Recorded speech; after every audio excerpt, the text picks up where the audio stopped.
নিউজিলেণ্ডৰ বিৰুদ্ধে ভাৰতৰ জয়, 5টাকৈ উইকেট দখল বৰুণৰ। জয়ৰ দ্বাৰা অব্যাহত ৰাখি পুনৰ চেম্পিয়ন্ছ ট্ৰফিৰ গ্ৰুপ পৰ্যায়ৰ অন্তিমখন মেচত ভাৰতীয় ক্ৰিকেট দলৰ 44 ৰানত নিউজিলেণ্ডৰ বিৰুদ্ধে জয় টিম ইণ্ডিয়াৰ।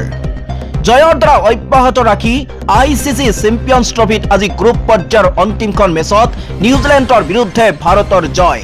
প্ৰথমে বেটিং কৰি ভাৰতীয় ক্ৰিকেট দলটোৱে নিউজিলেণ্ডৰ সন্মুখত বান্ধি দিছিল 250 ৰানৰ লক্ষ্য, কিন্তু সেই লক্ষ্যত উপনীত হ'ব নোৱাৰিলে নিউজিলেণ্ডে। আজিৰ খেলখনত ভাৰতে নিউজিলেণ্ডক 250 ৰানৰ লক্ষ্য বান্ধি দিছিল, কিন্তু নিউজিলেণ্ডে আটাইকেইটা উইকেটৰ বিনিময়ত 45.3 অভাৰত মাত্ৰ 205 ৰান কৰিবলৈহে সক্ষম হয়। ভাৰতীয় ক্ৰিকেট দলটোৱে 44 ৰানত এই জয়লাভ কৰিবলৈ সক্ষম হয়। ইয়াৰ লগে লগে টিম ইণ্ডিয়াই চেম্পিয়ন্ছ ট্ৰফিত একেৰাহে 3বাৰকৈ জয়লাভ কৰিবলৈ সক্ষম হয়। ইয়াৰ জৰিয়তে ভাৰতে নিজৰ গ্ৰুপত প্ৰথম স্থান দখল কৰি প্ৰথম ছেমিফাইনেলত স্থান দখল কৰে। ভাৰতৰ হৈ বৰুণ চক্ৰৱৰ্তীয়ে 5টা উইকেট দখল কৰি দলটোক জয়লাভ কৰাত সহায় কৰে। টুৰ্ণামেণ্টত নিউজিলেণ্ডৰ এয়া প্ৰথম পৰাজয়।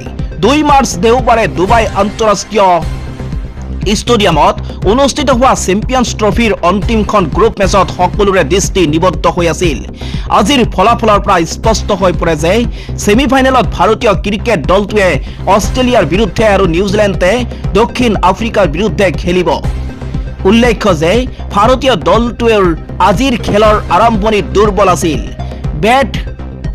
মেট হেনৰী আৰু কাইল জেমিছনে ভাৰতীয় দলৰ শীৰ্ষ 3 বেটছমেনক 7 নং অভাৰৰ ভিতৰতে পেভিলিয়নলৈ ঘূৰিয়াই পঠিয়াইছিল। ইয়াৰ পিছতেই শ্ৰেয়াছ আয়াৰ আৰু অক্ষৰ পেটেলে ইনিংছ নিয়ন্ত্ৰণ কৰি 98 ৰানৰ অংশীদাৰত্ব কৰে।